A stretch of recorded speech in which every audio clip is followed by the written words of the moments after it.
Now, with many years of teaching and performing experience, I've found there's certain exercises that have had the greatest impact on my technique. Today in this video, we're going to go over some tips for intermediate players to get from their current level towards a high level of mastery.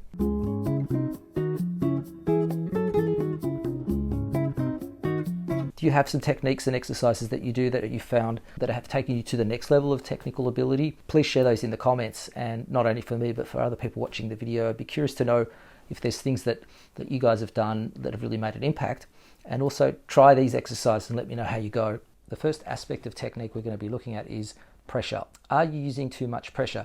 Are you finding your hand gets tired? Are you finding that sometimes your playing might lack a bit of flow? I'm going to show you a technique to check and to improve and calibrate that. What we're going to do is go to the 5th position with fingers 1, 2, 3, and 4 on each fret. And what we're going to do is just start with the first finger and position it just behind the fret. This is really important. This is the best place to play on the fret. Start by plucking the string, but without any pressure at all, and increase pressure until you get an audible buzz, until we get a buzz.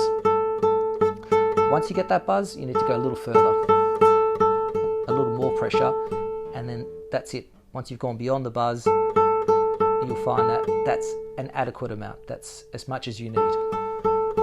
I tend to put a bit of vibrato in there, which helps keep my finger quite loose. Then you go to the second finger and do the same thing. Find the buzz and then go a little bit further. Third finger near the fret. Find the buzz, go a little bit further, a little bit more pressure. And then the fourth finger, a little bit more pressure until you get past the buzz. You'll find that it's less than what you thought. A good variation on this technique is to take your thumb off and try it without the thumb. What does that do? It shows you how much of a part that the weight of your arm plays, and especially when you have the guitar nice and high and your arm quite low, thumb quite low. You could take your thumb off a little bit and you'll feel that there's a lot of extra help there that you get from the weight of the arm. This becomes particularly important when you're playing bar chords. The next aspect is finger independence. Generally speaking, when you have good finger independence, you will feel like you're able to do things that other guitarists can't do because you're able to control your fingers better. So you'll have better movement, less energy, less mistakes. So let's do a little finger independence exercise, which some of you may know, but it's definitely one that's made a big impact on my playing. So we're going to go back to 5th position, but jump up to the 3rd string, all the fingers down without pressing necessarily very much, but they have to stay on that spot. Lift your first finger, and we're going to play the note on the 4th string and the note on the 2nd string. And so you're going to move up and down with that first finger. And then we're going to go to the 5th string and the 1st string. You can move around those notes and keep these fingers, 2, 3, 4, still. Is that challenging? It might be at first, because you might not be used to doing this exercise. So, obviously I'm going through it fairly quickly, but take your time with it. You'll do the same thing with each finger. So the 2nd finger will jump up like that. The 3rd finger will go from like that, and that's generally the finger that most people struggle with. And then the 4th finger. There's a lot of variations around that. I sometimes do things where I'm moving in opposing motion. That's also a really good independence exercise. The next aspect of technique is flexibility. Now, flexibility is sometimes overlooked, but it's so important because there's so many chords that require flexibility, and there's a lot of bar chords that require flexibility. So we're going to do a little exercise here to work on your flexibility. Move to the 7th fret, and we're just going to use 1st and 2nd fingers to start with. We're going to play 7, 8, 7, 9, 7, 10, 7, 11. Okay? Then we're going to do just the same on each string. All right, let's just go with those 3 strings, and then we're going to use fingers 2 and 3, same thing.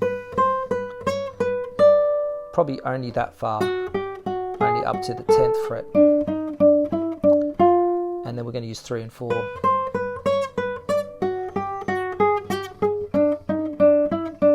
Goes a bit sloppy, but you get the idea. Well, as you get more comfortable with doing that, then you can move back down the fretboard, and you'll find that it's a lot more challenging, in 3rd position or in 1st position. But start down here, even start in 9th position, and then move your way back. The next aspect of technique is strength. Strength is obviously a really big part of playing, but people perhaps overlook it a little bit, thinking that it's just something that you need to do that builds and develops over time. Well, I found that slur exercises are actually really good for developing left hand strength. So I'm going to show you a left hand slur exercise, which if you do it, I'm sure it will make a big impact. So what we're going to do is start in first position, and we're going to play the first finger and hammer the third. Second finger, hammer the fourth. Then go backwards. Fourth finger, pull off to the second. Third finger, pull off to the first. Move up to the next position. 1, 3, 2, 4, 4, 2, 3, 1.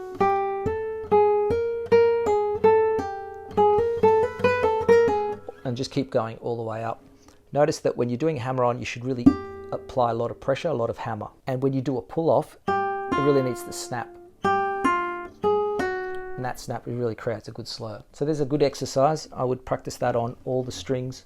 Variations might include going this way or doing triplets.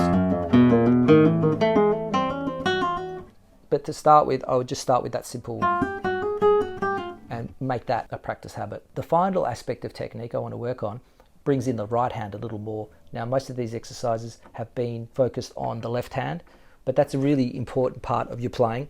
And in future videos, perhaps we'll put a little more focus on the right hand. What I want to do is just a chromatic pattern back to the fifth position, and we're just going to play 1, 2, 3, 4 on each string. But what we're going to do is between each note, we're going to set up the next note. So we're going to play the first note, then before we play the next note, set it up.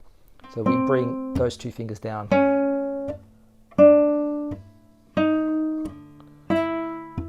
And basically get the finger ready to play, but don't play it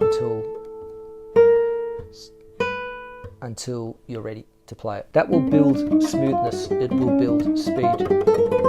You'd be surprised how quickly you get and how fast you get and how much flow you get out of practicing this style of practicing a scale. We call it staccato preparation. So there are my 5 tips for intermediate guitar players that have been playing for a while, that are looking for tips and strategies to move their technique to the next level, and things that I did when I was an intermediate guitarist, and I still do as an advanced guitarist, in order to keep working on my mastery. On this channel, we work on mastery, we work on building techniques that last. It takes time, it takes effort, but the results are really fantastic and amazing, and things that I've worked on over time that I know work. As always, I appreciate you guys liking the videos and sharing them and subscribing. If you haven't subscribed, join me on this Latin guitar mastery journey, and I'll see you next video for more Latin guitar mastery. See you guys.